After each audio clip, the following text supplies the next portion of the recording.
It was a lot of fun.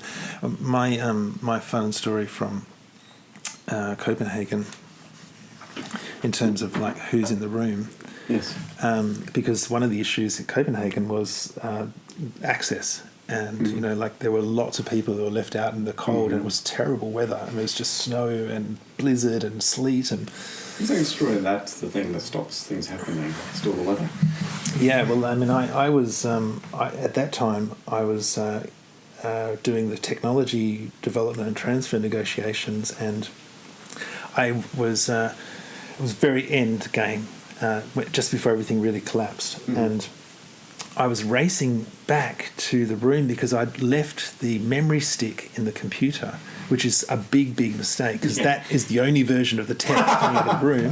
Are you serious? Yeah, serious. And I have to get that memory stick, otherwise I'm dead. And so I get the memory stick, and then I'm racing back because then I have to, turn it into a document and publish it and everything. And I slam into this person. Who was it? Tom York. Oh, you're kidding. No, he's like my favourite musician. Yeah, exactly. And, was he part of this, or he just happened to be in the space that you knocked into? Oh, no, but, that's the thing. I mean, in Copenhagen, suddenly it became a celebrity sport, I see. Yeah. And so all sorts of celebrities were there, talking about climate change. Yeah, that's awesome. Yeah, I would prefer to have met him under... Yeah. The actual mechanisms of Paris now. 1.5 or 2? Yeah. So I'm curious about this, because if you say out here it's a 60 km/h speed limit, people don't tend to treat it as a limit. They try to treat it as a target, give or take a little bit, and they drive 62, 63 kilometers an hour. Yeah. And if you're given, and I know what the wording says quite specifically, but I think for lay people, perhaps other people, highly influential in business and government, given a choice between having to cut to get to 1.5 and 2, are more people going to go, I'll just anchor myself to 2? Is that a bit of a danger with this? Well, I mean, I think that is exactly the dilemma for the island states. I mean, the science is pretty clear for them, the difference between 1.5 and 2. But part of the deal in Paris was to do this special report of the IPCC on 1.5. That was part of a complex sort of bargain and balanced set of deals that were done. And that 1.5 report became very, very important. Yeah. And actually, Mission 2020 has been pretty heavily involved in landing 1.5 and in trying to ensure that becomes the standard that investors and businesses and subnational actors are using, and also that it becomes the sort of standard for states. So the idea of net zero by 2050, the text of the agreement was fudged on that long-term goal. It talks about a balancing of sinks and sources, yes, and getting to that point in the second half of the century. But of course, that's not the only part of the agreement, and the 1.5 reference is the real anchor. But yeah, I mean, I suppose. Again, I think it's about the norms, and there's flexibility in the agreement, but over a short space of time, over a space of 3 years, we've been able to change the norm from 2 is acceptable to now no respectable business or investor would anchor themselves around 2. In Australia? Well, I think there's still work to be done, but take the investor group on climate change in Australia. I mean, they're all basing their commitments around 1.5, and of course there are still banks and there's still pension funds, etc., that are anchored on 2. But they're not. That's no longer the mainstream. I think the mainstream is now moved to 1.5. Good, better anchor.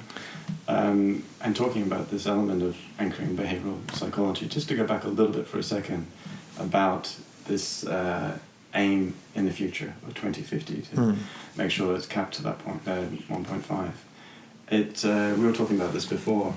One of the big issues humans have is we tend to employ a discount rate. We preference the sooner, smaller reward over the later, larger. And so the classic example was I say, okay, Andrew, I can give you $115 now, or come back next week, I'll give you $120. Yeah. Most people choose the sooner, smaller reward. But if I also say, in 52 weeks, I'll give you 115, or 53 weeks, 120. Now people are happy to switch. And we discount the immediacy much faster than we do the later. Yeah. And so we were saying before, behavioural insights with the nudge units in governments in the US, Germany, Australia as well, have often used our biases to make better decisions. So we're likely just to choose a default option rather than shop around if it's given to us.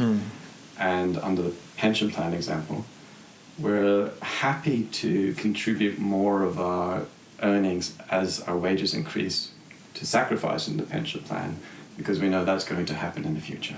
I don't have to do it today like Kyoto was saying, this is your time period, you'll start doing now. So it was using this loss aversion tactic to say, okay, that's the long-term target. I don't need you to do this today. You don't need to start showing me what you're doing. Did this inform part of that mechanism in drafting? Perhaps. I'm not sure, but I think there's two kind of elements that may have added to that. One is systemic changes that come from collective behaviour. For example, we know theoretically that if you get to a certain point of electric vehicle penetration into the global market, that has such an impact on the use of oil that you see a disproportionate devaluation of oil companies and sort of financial move disruption. So there are these non-linear kind of impacts, but I think the reason why this it was important to have the long term in the agreement was more to settle the science. Actually, in my view, I mean, I remember campaigning on climate in Australia, and it was always about 60% reductions, or and what by 2050? So, yeah, I mean, but the fundamentals of the science had never really been absorbed, which is that we do need to actually get to a point where we have this balancing of sources and sinks, and we actually need to withdraw CO2 out of the atmosphere in order to be able to bring the atmospheric system back into this Goldilocks window that allows for life on Earth, human life on Earth, to perpetuate. And so getting to that net zero was sort of that was very important, I think, because it did. And you look at the Prime Minister in Australia now, I mean, still obfuscating around net zero, and there's a reason for that. It's because if you anchor yourself to that, it does require, it does open you up to certain policy change. We'll talk about our Prime Minister in a second. One last question about this, though. 2 weeks ago, the Doha Agreement was finally came into force, the third commitment period of Kyoto Protocol. What's next for the protocol? So many of us worked on it with CDM projects and JIs. Yeah. What's the interplay now between Kyoto and Paris? It kind of dies, actually. It is allowed to just fade into history. But as a success story, if we frame it that way, or are you just thinking too much going on now? I think it's definitely a success story in a sense. It's part of a journey, and if you think about where we would be without the Kyoto Protocol, we would be on a trajectory for 6 degrees rather than on a trajectory for 3 degrees. So we're not in a great space, but we're in a much better space than we would have been. But there was debate about how to handle the Kyoto Protocol, given that a new treaty was coming into place, which covered all parties, and it was just completely unacceptable to the developing countries that the Kyoto Protocol would be retired. as a political and sort of symbolic matter, Yes. because it Historic represents conditions and exactly. yeah. It captures Yeah. so much of the of the principles that are important to them, and the fact that developed countries had to take the lead, and etc. But I think, practically speaking, the Kyoto Protocol just sort of will continue to exist, but have very little practical meaning. Okay. And last question about Paris then. What are some of the most common misconceptions about Paris? Right. I mean, I think... Other than what we've obviously talked about. Yeah. Well, I think the first thing is that... I think the first thing is that you mentioned before about lawyers seeing that as sort of like an agreement to agree. Mm-hmm. Well, I think that's not quite true, in the sense that already in Warsaw there was a commitment from parties to come forward with their indicative nationally determined contributions, and part of the reason for that was that no one wanted an empty agreement. It just wouldn't have been politically sellable to have an agreement reached to agree to something later. Yeah. So that was always to be the starting point, and everyone knew when that was going to happen that it would be suboptimal. Mm-hmm. In fact, everyone knows that every step along the way is going to be suboptimal. Mm-hmm. So in reality, the mechanism is sort of catching up. I see. It's always going to be behind. Mm-hmm.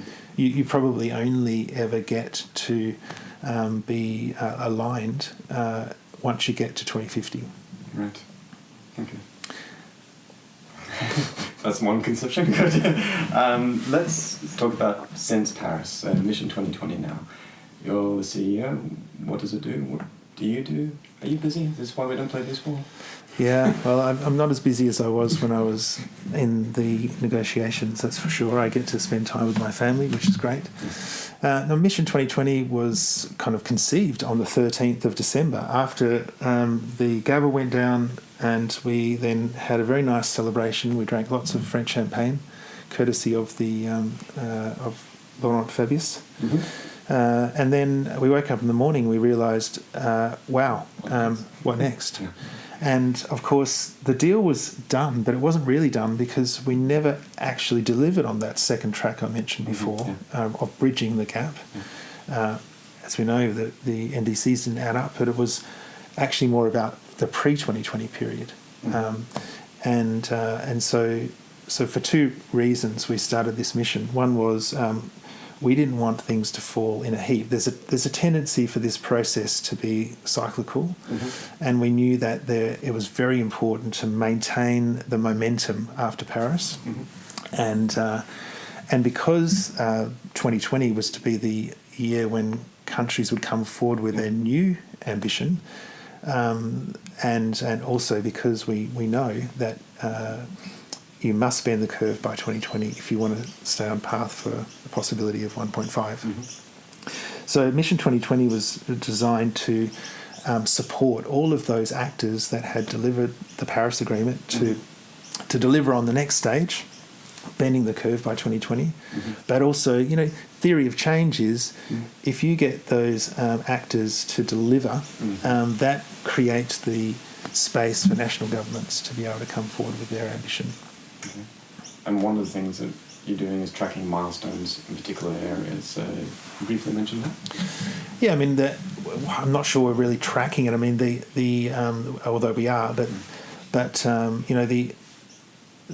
the psychology of what we've been trying to do is a bit of this, is a bit of the optimism, but it's also about being a beacon and setting out a clear sort of set of milestones of where we need to be, so that's more comprehensible. So it's so one of them was that when we get to 2020, we need to have reached that point where renewable energy is lower, cheaper than fossils, and we set those milestones out across all of the sectors. I mean, are we there? No, we're not. And I think there's on energy we've done really well. I think transport, we're starting to see that sort of really transformative change happening. I'm really worried about public transport because of COVID. But in most of in the industrial area, I think we're seeing some very interesting things, mainly because of the influence of finance, but also because of technological change. And the finance sector is really humming. I mean, there's some amazing stuff happening there. But land, that's a problem. We've gone backwards on land. We've seen... Actually off track. Off track, completely off track. Both on the deforestation side, that has increased, and for different reasons around the world, but agriculture is the big driver, forestry elsewhere, wildfires have also become a big factor. And then on the regeneration side, we've also seen a reduction. So the rates of regeneration have come down compared to where they had been the historic highs.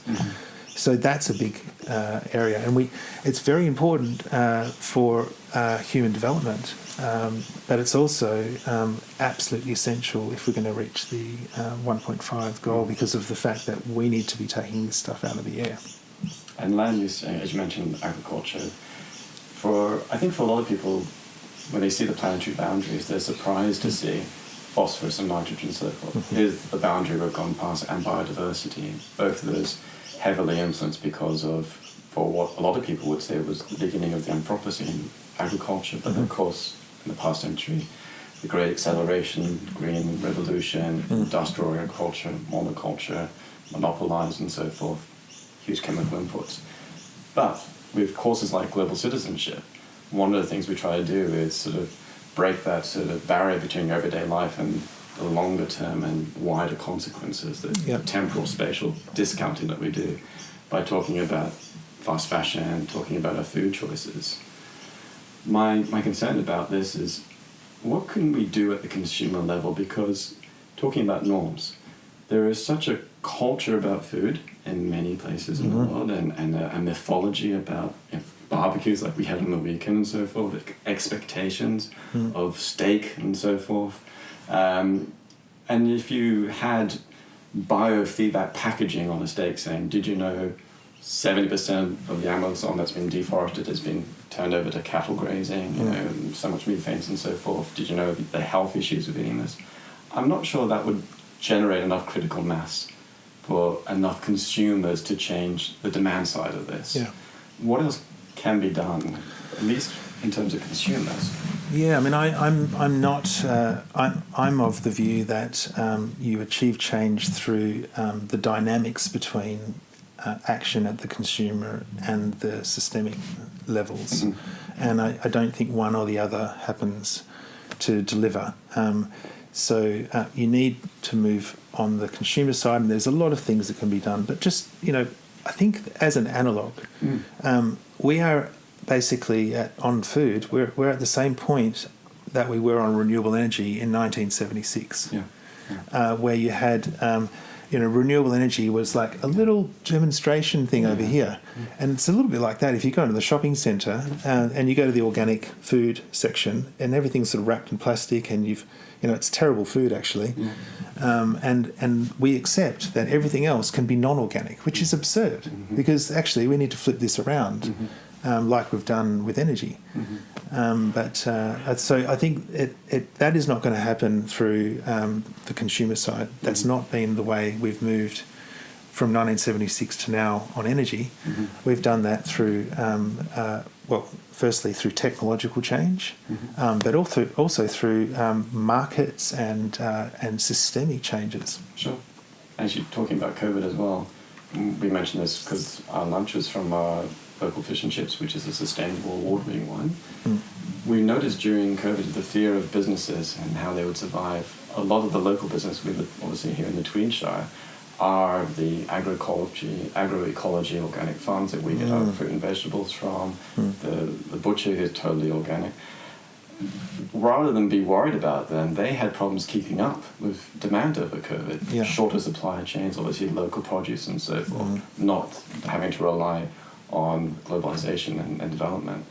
So the resilience there was interesting, and we saw the same during the financial crisis in the UK. The cooperative economy was actually outperforming. Yeah, I mean, I think one of the biggest campaigns that we've run, which really surprised me, has been around healthy recovery from COVID.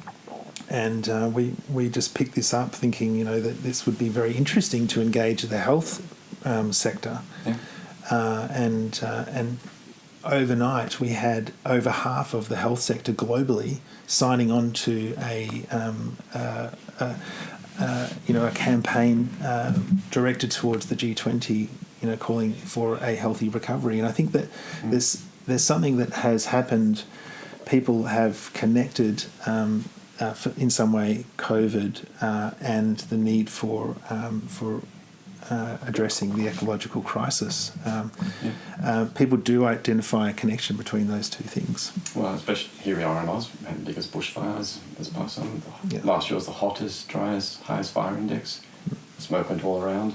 When you reframe it to the immediacy of this affects your health, and that more people die today from non-communicable diseases associated with diets than they do from viruses, even still, then people are more concerned because, you've tickled my immediacy now. And so, yeah, but it also it created a vision in a very tangible way. So if you're living in London, suddenly you didn't smell the pollution. Yeah. You could, the fact that the traffic was not polluting, the noise pollution wasn't there. It just allowed people to see what the future could be like. And on that point, an unconscious real-life reality check, we have to pick our kids up in a second, but that point I mentioned before about how we campaigned with this traditionally in development, particularly with aid and in eco-destruction and biodiversity, we had a lot of confronting campaigns that started with loss, all this pain and suffering. And even today, if I show this in class, people, after watching the ad, feel deflated. It's too much, it's too big. A single person can't affect this. But then if you show something which is public broadcasting, but ended up being an environmental campaign like Blue Planet 2, they watch that and they're infused. It's wondrous, it's magical. Yeah. They love nature now. And if that's your default, that's the status quo. If you love something, you'll fight for it. You don't want it to go. So I'm curious about this point because rather than talking about, and the Attenborough documentary, watching that again, so much of it you think, oh my gosh, half of the forests are gone. Barrier Reef is down to 50% and so forth. The Aral Sea is now Aral Desert. We did that. If you project instead your future self and say, let's start from that reference point, the air is cleaner than we've ever seen. Yeah. The waters are teeming with wildlife.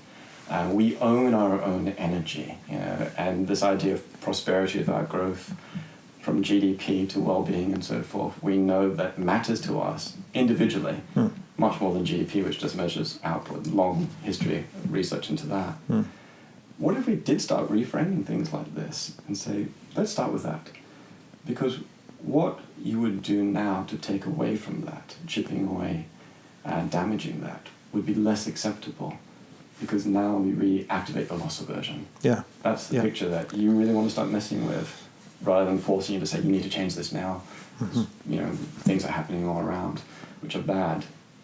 Is that part of the reframing that's driving lots of these campaigns now? Yeah, I think so. I mean, we've just launched an initiative called Imagine the Future .global, and the whole point of that is to encourage people to do exactly what you said, to be able to think about success, what does success look like in 2030, and then to sort of project back from there how you get there. And that is very motivating because your focus is on what you want to hold on to, what you want to be able to retain in your mind, rather than being forced now to or just being depressed. Actually, I mean, it is very. Sometimes I just want to say to my friends, well, I told you so. I'm still telling you so. But I don't think that's going to get them to do anything different. No. Yeah. Optimists at least get things done, as we say. I'll finish on one last point as an educational point. Do you remember Maslow's pyramid of psychological needs? Yeah. The top bit, is interesting because people say physiological safety needs, security, sense of belonging, and accomplishment. And the top one everybody says is Actualization. Self-actualization, right? Yeah. And that's driven a lot of the myth of work hard for yourself, accumulate, and so forth, and have kicks into the comparison society, which means you never stop doing that. Yeah. But a lot of people didn't realize is that he actually went back to that pyramid after collecting more data and looking at how discontent people were with just self-actualization, accumulate for myself. And he said, actually, you need cognition needs before you get to self-actualization. Yeah. I mean, what generates happiness? It's basically gratitude. Yeah. I mean, if you, and then I think that's very well proven. Well, and then atop of that was he re-topped the pyramid. Oh, yeah. And students, if lecturers ever show you the old pyramid, update them, because it ends with self-transcendence. Oh, right. Because, and Viktor Frankl said this years ago, self-actualization comes through self-transcendence. Once you get to that point, which a lot of people aspire to, not just in the West, but human nature, get that security, have these things I wanted, I'm discontent. It's about giving beyond myself, creating things for other people, passing on knowledge that will last way beyond myself. Yeah. And I think that's where people are, yes. To a certain extent, although if you ask Jeff Bezos, I'm not sure he'd agree, because his idea is that after he dies, he will perpetuate himself in remarkable ways. That's a nice euphemism. That sounds like another talk. But in terms of self-transcendence, thank you. Thank you very much, Robert. Appreciate it. Cheers. We'll talk more next time. Thanks. Thank you.